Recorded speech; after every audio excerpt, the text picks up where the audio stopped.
Assalamualaikum warahmatullahi wabarakatuh. Salam sejahtera bagi kita semua. Shalom, Om Swastiastu, Namo Buddhaya, salam kebajikan.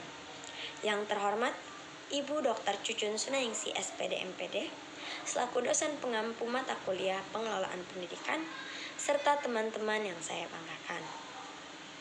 Sebelumnya, marilah kita panjatkan puji dan syukur kehadirat Allah Subhanahu wa Ta'ala karena telah memberikan rahmat serta karunia-Nya sehingga kita dapat berkumpul pada hari ini dalam keadaan sehat walafiat. Sholawat serta salam semoga senantiasa tercurah kepada junjungan kita semua, Nabi besar Nabi Muhammad Sallallahu Alaihi Wasallam. Baik teman-teman, adapun topik yang akan kita bahas pada hari ini adalah manajemen sarana prasarana pendidik. Baik, di sini saya akan mengenalkan anggota kelompok. Yang pertama ada saya sendiri, Dewi Intan Sari dengan NIM 2301719. Lalu ada Hana Nur Aziza dengan NIM 2301174. Lalu yang terakhir ada Rifa Rodiatan Nadia dengan NIM 2304614. Baik teman-teman, di sini ada topik pembahasan. Yang pertama ada pengertian sarana prasarana pendidikan. Lalu yang kedua ada tujuan manajemen sarana prasarana pendidikan. Lalu yang ketiga ada prinsip manajemen sarana prasarana pendidikan. Yang keempat ada jenis sarana prasarana pendidikan. Dan yang kelima ada standar sarana prasarana pendidikan. Yang keenam ada ruang lingkup manajemen sarana prasarana pendidikan. Dan yang terakhir ada masalah sarana prasarana pendidikan di sekolah dasar. Baik, di sini saya akan menjelaskan terkait definisi manajemen sarana prasarana pendidikan. Manajemen sarana dan prasarana pendidikan adalah kegiatan yang mengatur untuk mempersiapkan segala peralatan atau material bagi terselenggaranya proses pendidikan di sekolah. Pengaturan ini dimaksud untuk menunjang keberhasilan proses pembelajaran baik secara langsung ataupun tidak langsung. Baik, yang kedua ada tujuan manajemen sarana prasarana pendidikan.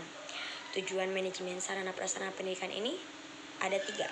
Yang pertama, untuk mengupayakan pengadaan sarana dan prasarana pendidikan melalui sistem perencanaan dan pengadaan yang hati-hati dan seksama. Yang kedua, untuk mengupayakan pemakaian sarana dan prasarana sekolah secara tepat dan efisien. Yang terakhir, untuk mengupayakan pemeliharaan sarana dan prasarana sekolah sehingga keberadaannya selalu dalam kondisi siap pakai dalam setiap diperlukan oleh semua personil sekolah. Baik, sekian pemaparan dari saya. Pemaparan berikutnya akan dilanjutkan oleh rekan saya, Teh Rifa. Baik, selanjutnya saya akan menjelaskan tentang prinsip sarana prasarana pendidikan. Prinsip sarana prasarana pendidikan ada 5. Yang pertama, prinsip pencapaian tujuan.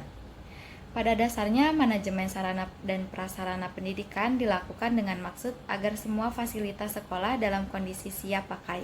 Oleh sebab itu, manajemen sarana dan prasarana pendidikan dapat dikatakan berhasil bila mana fasilitas sekolah itu selalu siap pakai setiap saat. Yang kedua, ada prinsip efisiensi. Prinsip ini berkaitan dengan semua kegiatan pengadaan sarana prasarana sekolah dilakukan dengan perencanaan yang hati-hati sehingga dapat memperoleh fasilitas yang berkualitas dengan harga yang relatif murah. Kemudian yang ketiga ada prinsip administratif. Melalui prinsip ini, berarti semua perilaku pengelolaan pendidikan di sekolah dilakukan dengan selalu memperhatikan undang-undang, peraturan, instruksi, dan pedoman yang diberlakukan oleh pemerintah. Kemudian yang keempat, ada prinsip kejelasan tanggung jawab. Tugas dan tanggung jawab semua orang yang terlibat itu perlu dideskripsikan dengan jelas, sehingga pengelolaan sarana dan prasarana pendidikan dapat berjalan dengan baik. Yang terakhir ada prinsip kekohesifan. Prinsip ini berarti manajemen pendidikan di sekolah hendaknya terrealisasikan dalam bentuk proses kerjasama sekolah yang sangat kompak. Kemudian di sini ada jenis-jenis sarana prasarana pendidikan.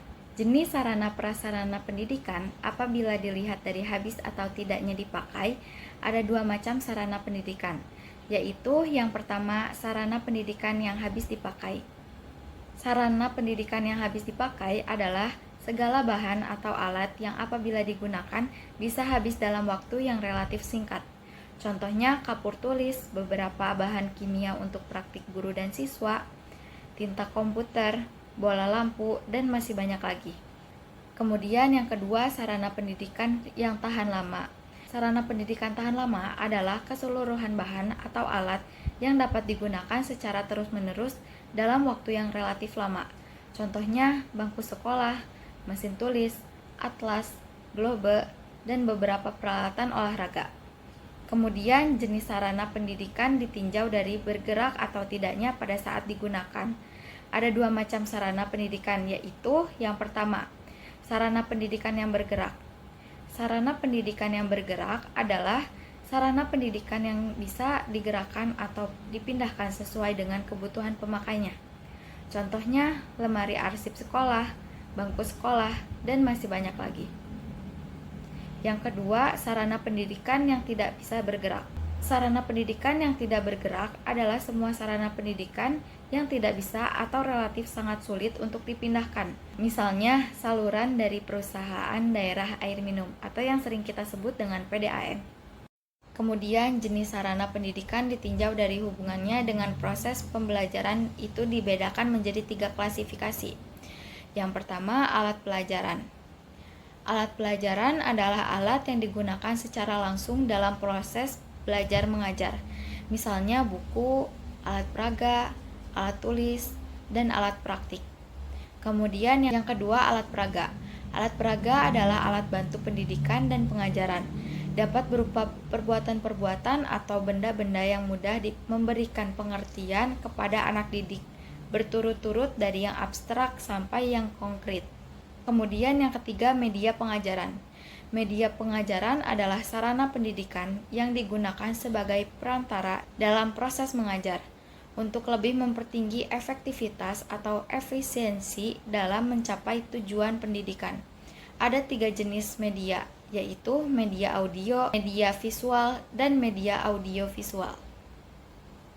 Adapun prasarana pendidikan di sekolah dapat diklasifikasikan menjadi 2 macam, yaitu yang pertama, prasarana pendidikan secara langsung digunakan untuk proses belajar mengajar, seperti ruang teori, ruang perpustakaan, ruang praktik, keterampilan, dan ruang laboratorium. Kemudian yang kedua, prasarana pendidikan yang keberadaannya tidak digunakan untuk proses belajar mengajar, tetapi secara langsung sangat menunjang terjadinya proses belajar mengajar. Misalnya ruang kantor, kantin sekolah, tanah dan jalan menuju sekolah, kamar kecil, ruang usaha kesehatan sekolah, ruang guru, ruang kepala sekolah, dan tempat parkir kendaraan. Kemudian standar sarana prasarana pendidikan. Standar sarana prasarana pendidikan merupakan acuan yang mengatur tentang fasilitas fisik dan peralatan yang harus tersedia di suatu lembaga pendidikan. Standar ini dibuat dengan tujuan memastikan bahwa setiap peserta didik mendapatkan lingkungan belajar yang kondusif dan mendukung proses pembelajaran yang efektif.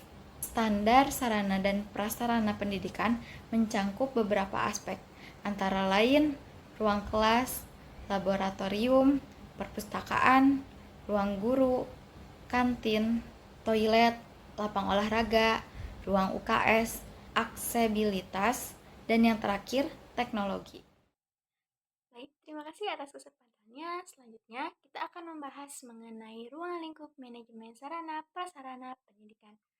Yang pertama yaitu ada perencanaan, kemudian ada pengadaan, kemudian ada penyaluran, inventarisasi, pemeliharaan, penyimpanan, dan terakhir ada penghapusan.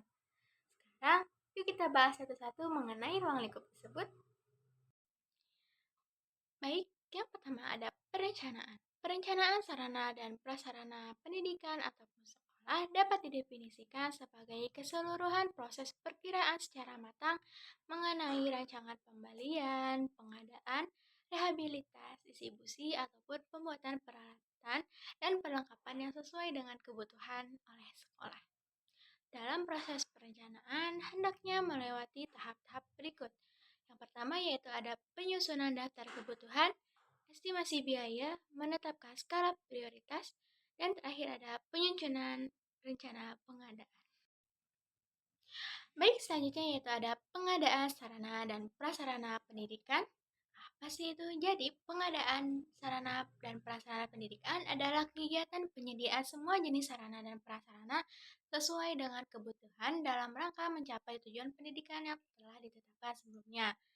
Adapun pengadaan sarana dan prasarana pendidikan ini umumnya melalui prosedur sebagai berikut. Yang pertama, menganalisis kebutuhan dan fungsi sarana dan prasarana. Yang kedua, mengklasifikasi sarana dan prasarana yang dibutuhkan. Kemudian yang ketiga, membuat proposal pengadaan sarana dan prasarana. Yang keempat, peninjauan dan penilaian kelayakan untuk mendapatkan persetujuan dari pihak yang dituju. Dan yang terakhir yaitu setelah dikunjungi dan disetujui, maka sarana dan prasarana akan dikirimkan ke sekolah. Baik, selanjutnya yaitu ada penyaluran sarana dan prasarana pendidikan. Secara singkat, penyaluran merupakan kegiatan pemindahan barang dan tanggung jawab penyimpanan kepada unit-unit ataupun orang yang membutuhkan barang tersebut. Adapun hal yang harus diperhatikan yaitu ketepatan barang yang disampaikan, ketepatan sasaran penyampaiannya, kemudian ketepatan kondisi barang yang disalurkan. Selanjutnya yaitu ada inventarisasi sarana dan prasarana pendidikan. Inventarisasi adalah pencatatan dan penyusunan daftar barang yang menjadi milik sekolah secara sistematis, tertib, dan teratur sesuai dengan ketentuan dan pedoman yang berlaku. Ada 3 jenis kegiatan yang harus dilakukan berkenaan inventarisasi ini, yaitu yang pertama ada pencatatan perlengkapan, ada pelaporan barang, dan yang terakhir ada pembuatan kode barang. Kode barang merupakan sebuah tanda yang menunjukkan kepemilikan barang yang tujuannya untuk memudahkan semua pihak dalam mengenal kembali semua perlengkapan. Selanjutnya ada pemeliharaan sarana dan prasarana pendidikan. Pemeliharaan adalah kegiatan merawat, memelihara, dan menyimpan barang-barang sesuai dengan bentuk-bentuk jenis barangnya sehingga barang tersebut awet dan tahan lama. Ada 2 jenis pemeliharaan sarana dan prasarana di sekolah, yakni pemeliharaan sehari-hari, contohnya yaitu menyapu dan mengepel lantai, kemudian ada pemeliharaan secara berkala, contohnya pengecatan tembok. Pembahasan selanjutnya yaitu ada penyimpanan sarana dan prasarana pendidikan. Penyimpanan sarana dan prasarana pendidikan adalah kegiatan menyimpan suatu barang baik berupa perabot, alat tulis kantor, surat-surat, maupun barang elektronik dalam keadaan baru ataupun sudah rusak. Penyimpanan perlengkapan sekolah yang baik ini akan menunjang penggunaan perlengkapan dengan lancar. Ada penyimpanan, ada juga penghapusan. Penghapusan sarana dan prasarana adalah proses kegiatan yang bertujuan untuk mengeluarkan ataupun menghilangkan sarana dan prasarana dari daftar inventaris karena sarana dan prasarana tersebut sudah tidak dianggap ataupun sudah tidak berfungsi. Nah, 7 hal tersebut merupakan ruang lingkup dari manajemen sarana dan prasarana pendidikan. Bagaimana teman-teman? Semoga mudah dipahami ya penjelasannya. Selanjutnya kita akan membahas tentang permasalahan sarana dan prasarana pendidikan. Baik, kita sepakati bahwa sarana dan prasarana akan mendukung keberhasilan dalam proses pembelajaran sehingga pembelajaran dapat berjalan dengan efektif dan efisien. Hanya saja dalam pelaksanaannya, sarana dan prasarana ini masih terdapat permasalahan-permasalahan. Adapun permasalahan yang kita temui, yaitu yang pertama fasilitas penunjang pembelajaran yang kurang memadai, kurangnya buku paket dalam sumber belajar, rusaknya sarana dan prasarana, kemudian hilangnya media pembelajaran dan sarana prasarana di sekolah, dan yang terakhir adalah tidak terawatnya sarana dan prasarana di sekolah. Baik, penjelasan saya mengenai ruang lingkup dan permasalahan sarana dan prasarana dicukupkan. Saya kembalikan kepada moderator. Baik teman-teman, di sini saya akan membacakan kesimpulan. Jadi, manajemen sarana dan prasarana adalah kegiatan yang mengatur untuk mempersiapkan segala peralatan atau material agar terselenggaranya proses pendidikan di sekolah.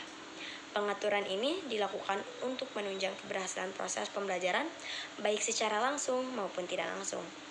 Pengelolaan manajemen yang baik akan meminimalisir permasalahan yang muncul dalam sarana prasarana pendidikan di sekolah. Baik, sekian presentasi dari kelompok kami. Wassalamualaikum warahmatullahi wabarakatuh.